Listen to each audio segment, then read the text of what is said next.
Glenn. Good evening, everyone. I began my involvement in the community around 9 years ago when there was a dispute between the Water District and my homeowner association regarding odors coming from Dove Lake. And both sides were arguing about who's responsible, who's going to pay for it, how are we going to tackle this. Meanwhile, nothing was getting done. And I thought that it was affecting the quality of life that we have in Dove Canyon, and if left unmitigated, would impact our property values.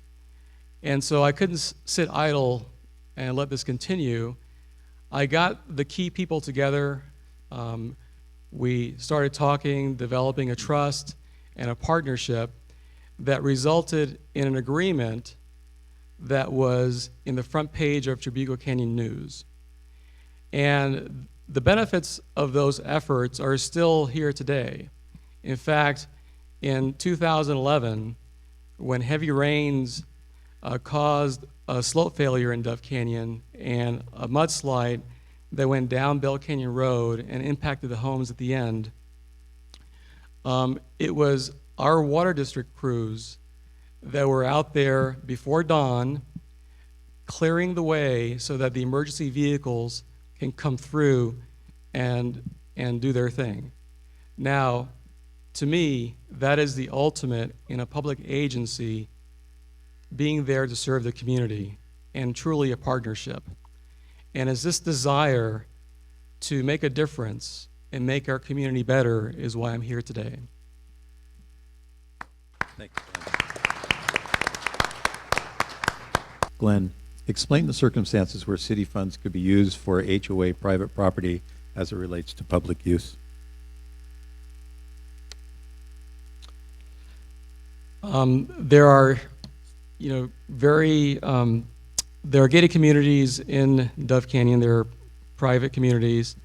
However, there are circumstances where we need city help, traffic enforcement, review of signs, stop signs, traffic signs, graffiti removal, crime that occurs as well.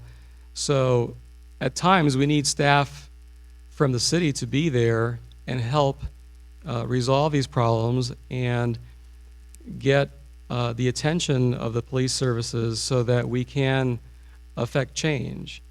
And so I think as it relates to staff time, I think it's important that there's communication and resources allocated to respond to requests by the HOAs. Thank you, Glenn. Glenn, same question. In one sentence, how would you describe what a council member should be? An elected representative that follows through on the promises made to the voters in the city and that makes decisions that are in the best interest of the city and not himself or herself. Glenn, in your written response, you mentioned sending a city satisfaction survey to RSM Business. What questions might a city satisfaction survey to our business include?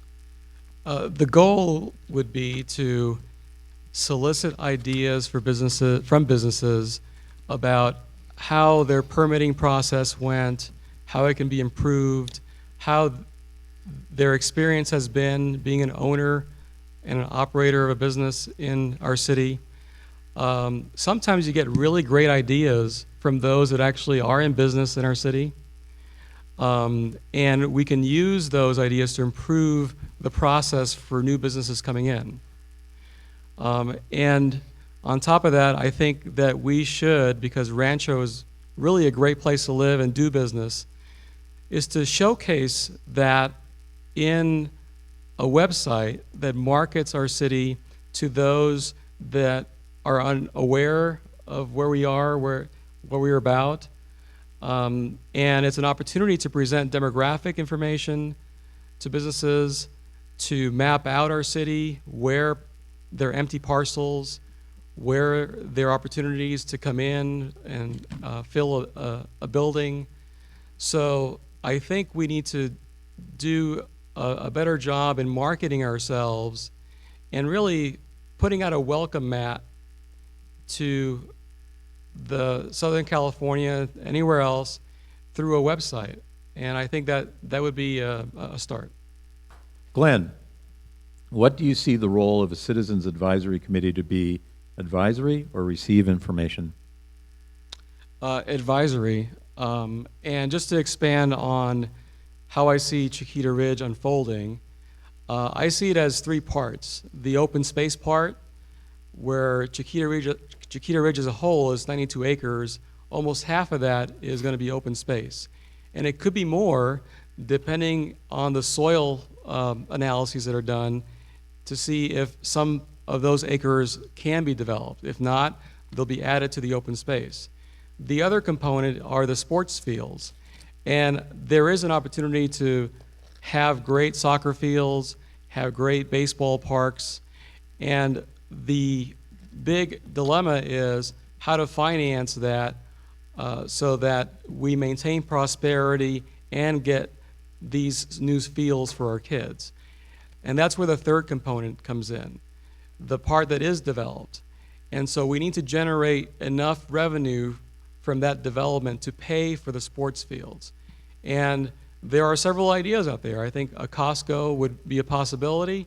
My understanding is you can get up to $2 million a year in sales tax from Acosta. If you're financing a sports field that's $10 million and you need $500,000 a year to pay for it over 20 years, Acosta would be more than plenty. So I think we need to be smart about how much we're going to spend and how the layout is going to be for the sports fields, and then smart about developing that part of the Chiquita Ridge so that we attract people to come in, do business, pay for the sports fields, and also enjoy the open space. So I think trailheads leading into the county trails is a great idea. You come for the day, you ride your horse, or you go biking, and you eat at the restaurants that are there. So there are great opportunities for this to be a prosperous adventure for us.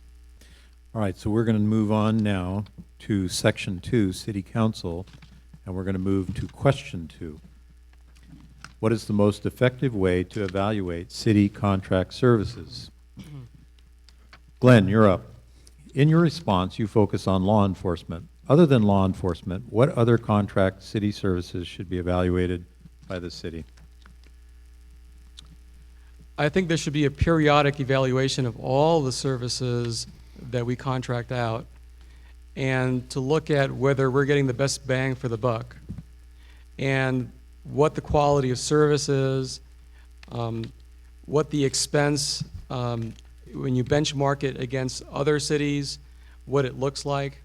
So I think you can do a periodic review to look at whether we are getting what we signed up for. Thank you, Glenn. Glenn, in your written response, you indicate the city's infrastructure is in very good condition. What do you believe to be our city's strongest infrastructure accomplishment? You know, one of the reasons that the city is able to accumulate the reserves of $19 million and to allocate so much into safety, police safety, is because the two water districts are the ones that are spending the money and maintaining and putting in the infrastructure for water and sewer.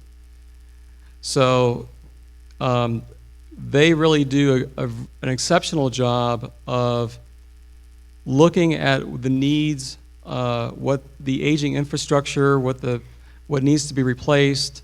There's an annual, serving on the board of a water district, I know that we look very carefully at our capital equipment, our investment, our infrastructure, and look at what needs to be attended to in this budget cycle. And we allocate the money for that. When there is a pipe break, we make sure that we put something in that'll last well into the future so that we don't have that problem in that area again. So we really spend a lot of time behind the scenes to make sure that our infrastructure is in good shape. So I can attest to that personally. Thank you very much, Glenn. And we are now going to go back to section 1, question 1. And Glenn, you're going to be up first on this one. Okay. How would you, as a member of City Council, visualize your role with CAR? With CAR, if you were a City Council representative, what would you do to make CAR better? So that's sort of a two-part question. I would first regularly attend the CAR meetings and, in a relaxed setting, ask questions and listen. I think I want to hear what the real issues are that the HOAs are facing and how the city can best help in resolving those. And having served on an HOA board, the Dove Canyon Master Association, I know that a lot of things do come up and that we need city help in to resolve. So I think there needs to be this collaborative spirit, this communication back and forth, and really a proactive approach to making sure that we hear the needs of the various HOAs. Thank you, Glenn. Glenn. I would like to reach out to the active seniors in our community. A lot of them have great talents, great wisdom, a lot of experiences that they can share with the young members of our community. For example, reading a book to kids. Some of them are very exceptional at reading books. So I would like to get them engaged while they're seniors to really feel part of the community and actually contribute rather than not. And I would also look towards a corporate public partnership where we can provide laptops or things of that sort to keep the seniors fresh and engaged and involved and helping them understand technology, today's technology, and use it. So I think I would expand the programs, include corporations, and really engage the active seniors. Thank you. What distinguishes me from the other candidates running for the 2-year seat are 3 things. And I said this last night, but I thought I would repeat it again tonight, is that I have the most experience in local government and public policy. I have served on the board of directors of several public agencies over the last 9 years. And I think that I have done the same things, the same kinds of decisions that a city councilman does here. Secondly, I have served on an HOA board, on the Dove Canyon Master Association board. Most of our community is managed by HOAs. So that experience, I think, will be an asset in serving on the city council. And then lastly, I have many years and expertise in infrastructure planning and civil engineering. And when you look at Chiquita Ridge, it is essentially a civil engineering project. So I can help in making it successful, understanding what needs to be done, looking at the reports that come back and say, this makes sense, doesn't make sense, we should spend money over here, not here. And I can be impartial, and I can use all this experience that I've had to make Rancho Santa Margarita great.